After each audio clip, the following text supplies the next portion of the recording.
మీడియాతో మాట్లాడుతున్న MLC C Anji Reddy 100 కోట్లు వెచ్చించకం సమాజంలో అందరు నవ్వుతా ఉన్నారు. ఏదైతే సింగరేణి కార్మికులు సుమారు డైరెక్ట్గా 72,000 మంది పనిచేస్తూ ఉన్నారు.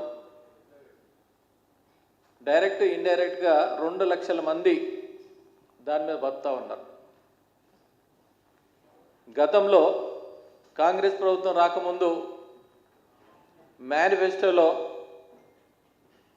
సింగరేణి కార్మికుల కోసానికి సంక్షేమం కోసానికి ఏమన్నారంటే సింగరేణి యజమాన్యంలో రాజకీయం ఉండొద్దు, రాజకీయ జోక్యం ఉండొద్దు అని వాళ్ళే మేనిఫెస్టోలో విడుదల చేశారు.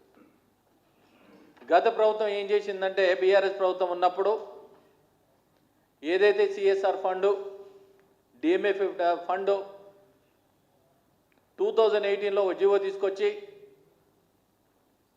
రాష్ట్రం మొత్తంలో కూడా ఎక్కడైనా యూటిలైజ్ చేసుకోవచ్చు అని జీవో తీసుకురావడం జరిగింది. జీవో తీసుకొచ్చినప్పుడు వాళ్ళు ఏం చేశారంటే ఇంట్లో రాజకీయం జోక్యం ఉంటే సింగరేణిది 50, సింగరేణి సంస్థలో స్టేట్ది 51% ఉంది, సెంట్రల్ది 49% ఉంది. దీన్ని ఏ విధంగా ముందుకు తీసుకుపోవాలి, ఏ విధంగా ఉంటే బాగుంటుందని వాళ్ళు చేసుకుందని అప్పుడు మేనిఫెస్టోలో ఏం చేశారంటే సింగరేణి కార్మికుల ఏదైతే ఉందో సింగరేణితోని ఓపెన్ కాస్ట్ మైన్స్ ఎన్నైతే 18 ఓపెన్ కాస్ట్ మైన్లు ఉన్నాయి, 22 అండర్ కాస్ట్ మైన్స్ ఉన్నాయి. దీంట్లో పెద్దపల్లి జిల్లా, మంచిర్యాల జిల్లా, కొమరంభీం ఆసిఫాబాద్ జిల్లా మరియు భూపాలపల్లి జిల్లా, భద్రాద్రి కొత్తగూడెం జిల్లా, ఖమ్మం జిల్లా, ఈ 6 జిల్లాల్లో ఏదైతే కోల్ మైన్స్ ఉన్నాయో ఈ కోల్ మైన్స్తోని ఈ డస్ట్తోని వాటర్ అంతా గోదావరి నది ఏదైతే ఉందో త్రాగే నీళ్ళ కోసానికి కూడా చాలా పొల్యూటెడ్ అయింది.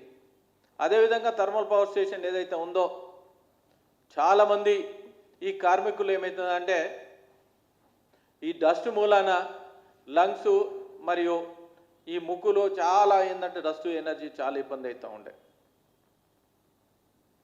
మేము డిమాండ్ చేస్తూ ఉన్నాం భారతీయ జనతా పార్టీ తరఫు నుండి ఎక్కడైతే ఈ CSR fund DMF fund affected areas ఏదైతే జిల్లాలో ఉన్నాయో, ఏ జిల్లాలో అయితే ఇండస్ట్రీ ఉందో ఆ జిల్లాలనే ఈ సిఎస్ఆర్ ఫండ్ అన్నా డిఎంఎఫ్ ఫండ్ అన్నా యూటిలైజ్ చేయాలని డిమాండ్ చేస్తూ ఉన్నాం.